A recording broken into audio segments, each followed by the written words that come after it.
NBC News senior White House correspondent Kelly O'Donnell joins me now. Also with me is NBC News Capitol Hill correspondent Melanie Zanona and NBC News business and data correspondent Brian Cheung. Thanks to all of you for starting us off on this historic day, the day that President Trump will deliver his joint address to Congress. Kelly, let me start with you there at the White House. The markets have faced two consecutive turbulent days, major indexes in the red, and economists warn that American consumers are about to pay higher prices because of the tariffs. What are your sources inside the White House telling you about the mood and what President Trump plans to say tonight? Well, one of the really notable things about the market reaction is that President Trump has long been one who would tout the market's successes when they reflected on him and suggested that the overall economy was performing well. And even though that is not in and of itself a complete snapshot of what the economy is doing, it's one measure. And he is not talking about the stock market right now. And he has suggested repeatedly that there could be some short-term inconvenience for some consumers with the advent of the tariffs that he is now putting into force. That is something that certainly economists are saying it will be quick in certain areas, perishable goods. It may take a longer time where inventories are greater for other kinds of goods that people buy. And for big ticket items like cars, it may take some time in the supply chain for people to feel it immediately, but that those costs would be passed on. So the White House is still maintaining that these tariffs are meant to level the playing field, and the president maintains that other countries have not treated the buying power of the United States fairly, and he is hoping that some of that money that comes in through tariffs can be used to strengthen the country's financial picture with, of course, severe debt that the country is trying to balance. Tonight, the president is expected to talk about tariffs and to talk about his vision of why they are necessary and how they will encourage people to bring business inside the United States where tariffs would not be at play. That is not something that happens immediately. And so if that is going to be an incentive, the president will have more work to do to try to bring that together. And we're already seeing that countries will respond because of the tariffs that President Trump is putting on them. So there will be waves of this in the days to come, Kristen. And Kelly, of course, all of this comes against the backdrop of this standoff with Ukraine, the United States pulling aid from Ukraine. Some are looking at the situation and calling it a realignment. The White House says not so. They say this is what the president campaigned on, trying to negotiate a deal. This is part of the deal-making process. What are you hearing about that and what he intends to say tonight in that regard? When you see three events, the very difficult meeting with Volodymyr Zelensky in the White House last week, where he was ultimately asked to leave and things got heated. You had the vote at the United Nations where the U.S. sided not with our European allies, but with Russia, North Korea, and others. And then you have pausing the Ukraine support, the military support from the United States, which has been appropriated by Congress. And this is a pause, not a cessation, as far as we understand it. Those three data points tell you that the president is clearly trying to put a lot of pressure on Zelensky and Ukraine to reach a deal. If the president is able to achieve a deal, that would certainly be a considerable success that he would tout. A lot of the questions remain about what that deal would look like, how favorable would it be to Russia. And so those are the pieces of this. We expect Ukraine to come up tonight, and certainly because Congress has played such an essential role in providing that funding, that could be one of those moments where you see Republicans and Democrats responding differently. Kristen? Yeah, we'll be watching very closely for the response on both sides of the aisle. And that takes me to Mel on Capitol Hill. So let's talk about what we're seeing from congressional Republicans who, quite frankly, have been on board with just about everything President Trump has done so far, Mel. But what has their reaction been publicly and privately to the tariffs? Yeah, this is no different because publicly there is broad support from Republicans for these tariffs, which, as you point out, is pretty much the case with anything Trump does here on Capitol Hill.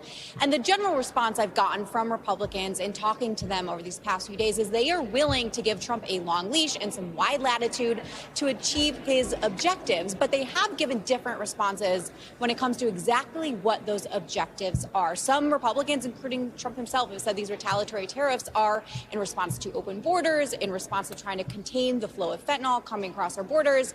But other Republicans, including Speaker Mike Johnson, have given a different justification. Take a listen.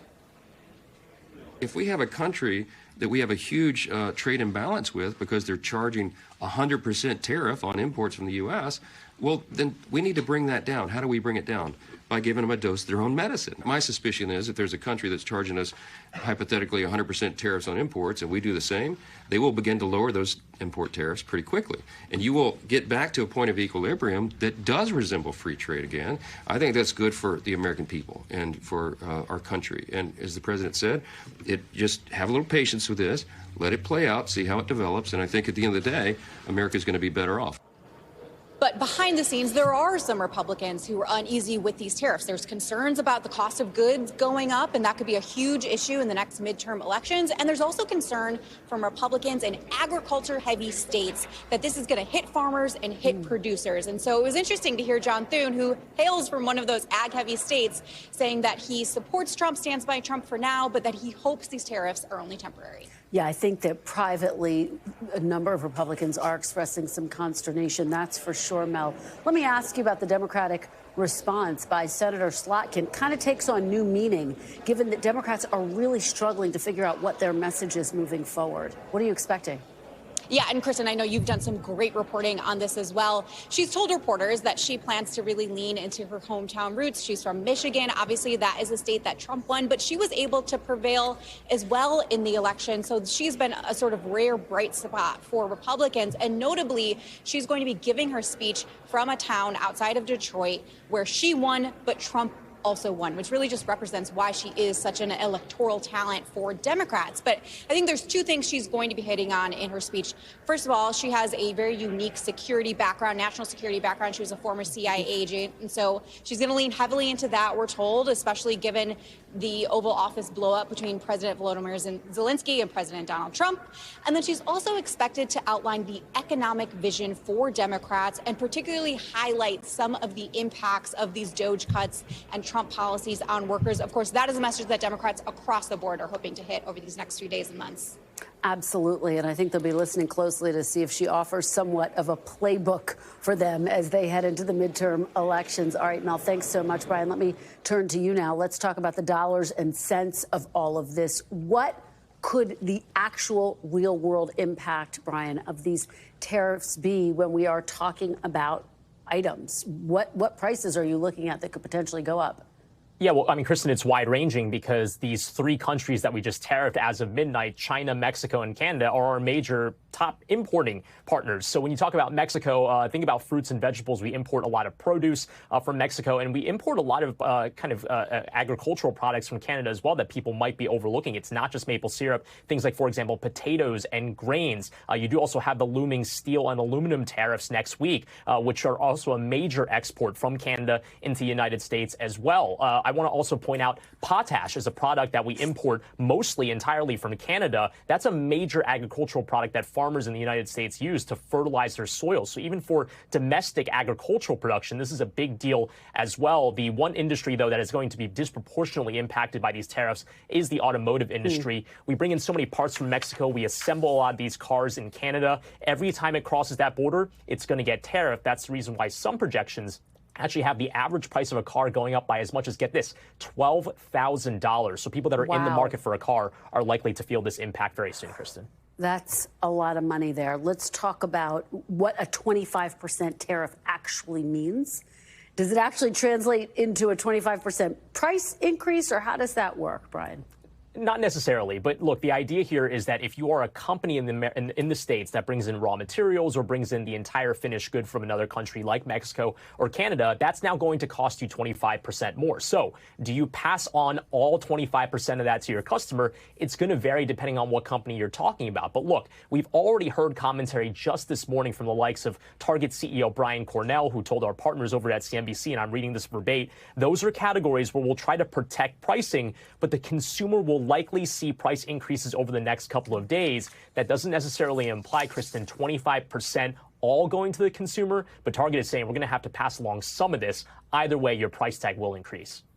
All right, Brian Cheung, thank you so much for helping us understand this moment a little bit better. We appreciate it. Thanks for watching. Stay updated about breaking news and top stories on the NBC News app or follow us on social media.